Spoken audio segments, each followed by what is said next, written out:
안녕하세요. 국제화학과의 알쓸신차입니다.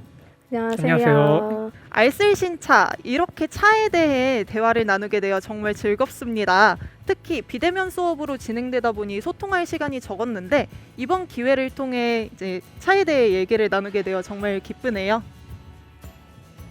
네, 그럼 저희 오늘 차를 4가지 정도 준비했죠?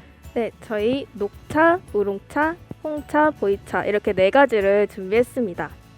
네, 그럼 4가지 차에 대해 알아보기 전에 아무래도 차에 대해 이야기하는 시간인 만큼 각자 좋아하는 차에 대해서 말하는 시간을 가져보면 좋을 것 같은데요.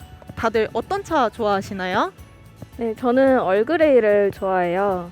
이제 홍차에 베르가못 향을 입힌 블렌딩 티인데 밀크티로도 많이 마시고 요새는 디저트에도 많이 사용되더라고요. 저는 개인적으로 홍차 중에서도 잉글리시 브렉퍼스트 좋아합니다. 고소하고 식사용 빵이랑도 잘 어울리는 게 왜 이름에 아침이 들어가는지 알겠더라고요. 저는 사실 딘타이펑이나 크리스탈 제드 같은 중국 음식점에 가면 주는 자스민 차를 좋아해요. 향긋하고 고소하니 정말 맛있지 않나요? 그리고 또 차 하면 중국이잖아요. 아, 그렇죠. 역시 차 하면 중국, 중국 하면 차죠. 저희가 오늘 준비한 차 4가지도 중국에서 비롯된 차 4가지잖아요. 네, 맞아요. 녹차, 우롱차, 홍차, 보이차라고 부르는데 사실 우롱차와 보이차는 다른 이름을 또 가지고 있어요.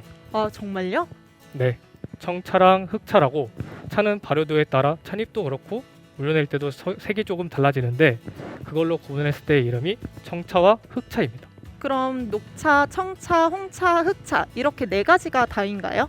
아니요, 보통 6가지로 구분되는데 또 발효도에 따라서 녹차, 백차, 황차, 청차, 홍차, 흑차로 구분됩니다. 아, 그럼 오늘은 그 6가지 중에 4가지만 소개를 하는군요. 정말 아쉽네요. 그럼 4가지 차에 대해 조금 알아볼까요? 네, 첫 번째로 찻잎을 증기로 쪄서 건조시킨 녹차입니다. 이름과 같이 녹색빛의 수색을 띠는 차인데요. 인도의 히말라야와 중국의 운남성이 유래된 곳으로 여겨지는데 전문가들은 중국을 조금 더 유력하게 보고 있습니다. 예로부터 흔히 알려진 차라서 동의보감에서도 녹차에 대해 기술한 것을 볼 수 있습니다.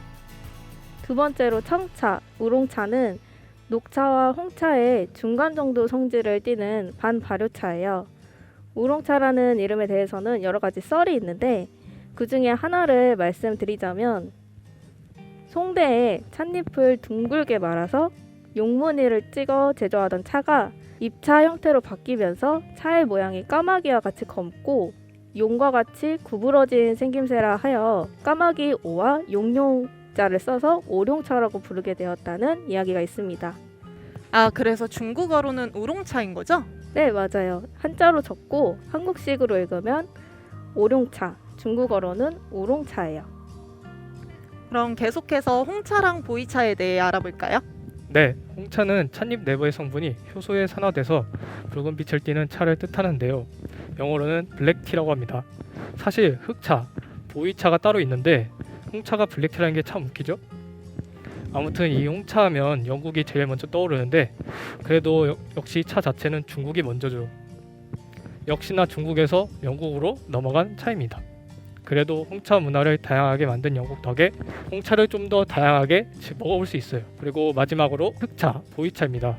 중국의 10대 명차에 들어가기도 하고 황실에서 즐겨 마셨다는 차로도 유명하죠. 다이어트에도 효과가 좋은 걸로 유명합니다. 근데 이 보이차가 발효도가 굉장히 높아서 호불호가 많이 갈리기도 하는 차예요.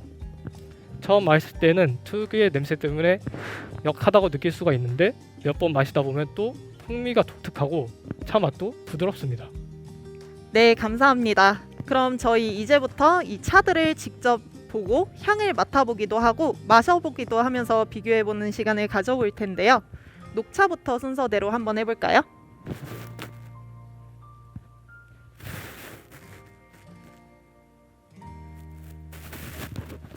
녹차는 왠지 바다 향이 나는 것 같기도 하고 그래요. 네, 조금 비릿한 냄새가 나는 것 같아요. 그럼 다음으로 우롱차 한번 맡아보겠습니다.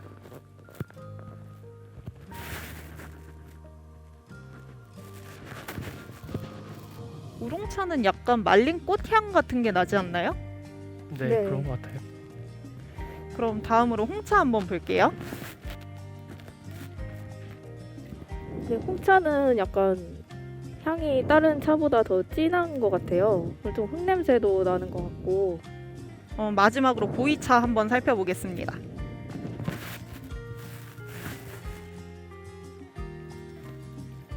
보이차는 다른 거에 비해서 약간 탄향 같은 게 좀 돌지 않나요? 네, 색깔도 좀 다른 거에 비해서 엄청 진한 것 같아요. 다 살펴봤으니 이제 또 우려봐야죠. 홍차나 녹차는 저희가 비교적 쉽게 접하는 것들이니까 시간 관계상 우롱차와 보이차 두 가지만 우려보도록 하겠습니다.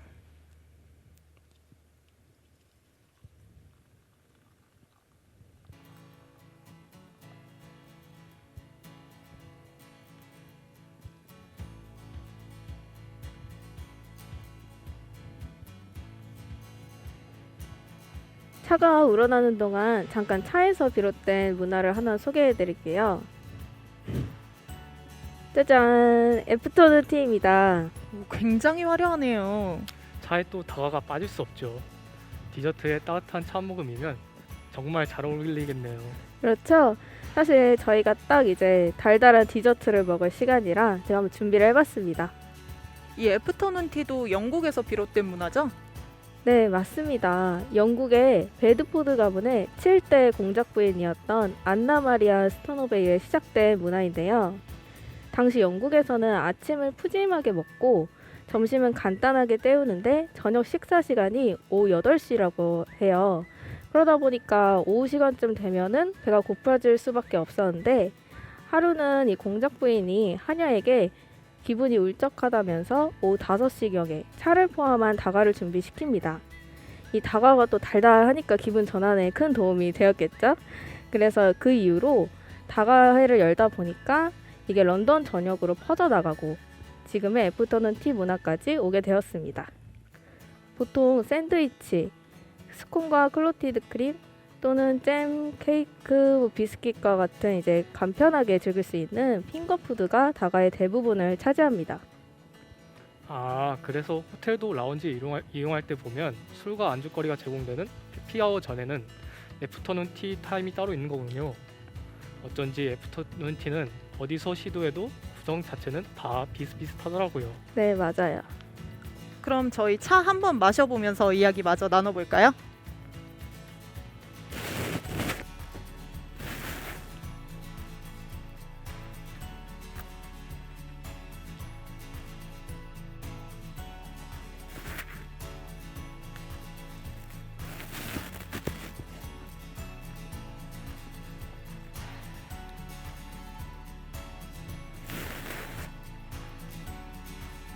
우롱차는 약간 녹차보다 좀 바다 향이 좀 더 많이 나는 느낌인 것 같아요. 네, 맞아요. 맞아요.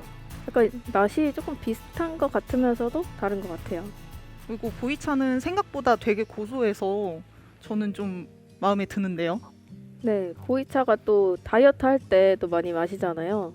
그래서 되게 고소하고 둥글레 차보다도 맛있는 것 같아요. 저는 보이차 계속 사 먹을 것 같은데? 근데 정말 신기하지 않나요? 이 차라는 걸 도대체 누가 먼저 먹어볼 생각을 했을까요? 맞아요. 생긴 거는 사실 그냥 나뭇잎 같은데. 저는 이 차 문화가 이렇게까지 보편적이게 전파된 것도 신기하고 이만큼 발달된 것도 너무 신기해요. 차 문화가 발달하는 데에는 물이 가장 밀접하게 관련이 있다고 해요. 차 문화를 급격하게 발전시킨 지역을 생각해보면 중국, 그리고 영국, 유럽인데요. 유럽도 그렇고 중국도 수질이 좋지 않은 것으로 유명해요. 이렇게 수질이 좋지 않은 경우에는 다양한 이유로 물을 끓여 마셔야 합니다. 1차적으로 수질이 좋지 않아서 생긴 물을 끓여 마시는 습관이 차를 보편적이게 만든 이유가 되겠고요. 다른 이유로는 기름진 음식이 많은 중국 음식 문화를 들 수 있겠습니다. 볶음, 튀김과 같이 기름진 음식이 많다 보니 찬 음료는 잘 마시지 않고 주로 따뜻한 차를 마셔 기름기를 중화시킵니다. 그렇죠. 생각해보니 한국은 조리법이 다양한데 이제 중국 음식은 기름에 튀기거나 볶는 조리 방법이 많은 것 같아요. 그럼 기름을 이용해서 조리하는 음식이 많은 문화도 수질이 좋지 않은 이유가 될 수 있나요? 네, 그렇습니다. 그리고 차 문화가 시작된 건 차의 시조로 불리는 중국의 신농이라는 분 때문이래요. 원래 농사랑 의학을 관할하시던 분인데 이분이 찻잎을 해독제로 처음 사용했다고 합니다. 차 문화가 점점 퍼지기 시작한 건 당나라의 문성공주가 티베트 왕에게 시집을 가면서 차 마시는 풍습을 티베트에 전했는데 이걸 계기로 차가 외국으로 전해졌습니다. 17세기 초에는 네덜란드의 동인도 회사가 중국 차를 수입해서 유럽과 지금의 아메리카, 신대륙에 보급했습니다. 그러다가 영국 왕실의 차가 소개되고 왕실과 런던 상류층 사이에서 중국 문화를 소비하는 게 유행하면서 영국인들의 일상 속에 차 문화가 스며들게 됐다고 해요. 당시 유럽인들에겐 새로운 문화였을 텐데 빠르게 자리 잡은 걸 보면 그야말로 대유행이었겠네요. 네, 맞습니다. 수요가 빠르게 늘어서 영국이 중국으로부터 차를 수입하는 규모가 점점 커졌죠. 영국은 중국에서 수입하려고 계속 은을 소비하게 됩니다. 하지만 중국은 영국에서 파는 면직물과 같은 제품이 필요가 없고 영국은 중국과의 교역에서 자꾸만 손해를 봅니다. 당연한 거죠. 차도 많이 팔았지만 도자기도 잘 만들어요. 게다가 영국은 고작 면직물인데 중국은 곱고 부드러운 비단을 팔아요. 영국이 손해를 볼 수밖에 없는 거래예요. 그래서 영국이 중국에게 새롭게 판매하기 시작한 게 바로 아편이에요. 아편 전쟁이군요. 네, 맞아요. 당시에 중국이 빠르게 무너진 이유가 바로 아편이죠. 아편 수입을 막았다가 막대한 손해를 본 전쟁까지 하게 되었으니까요.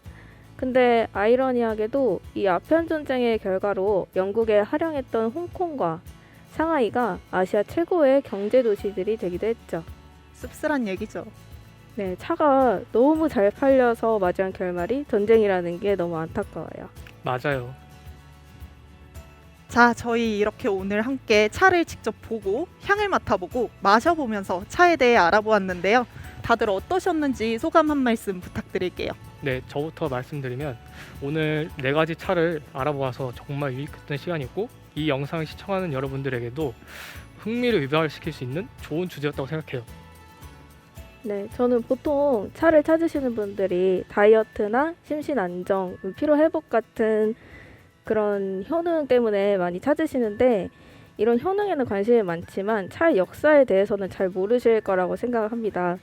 그래서 차를 마시면서 같이 역사도 얘기해보고 이런 자리가 되게 뜻깊고 재미있는 시간이었습니다. 네, 저는 보통 차보다는 커피를 즐겨 마시는 편인데 이번 기회를 통해 차를 직접 마셔본 것도 너무 좋았고요. 마셔보지 못했던 우롱차나 보이차를 마셔보게 된 것도 정말 좋았습니다. 네, 그럼 저희 국제어학과 알쓸 신차 여기서 마무리하겠고요. 오늘 다들 정말 수고 많으셨습니다. 시청해주신 분들 모두 감사합니다.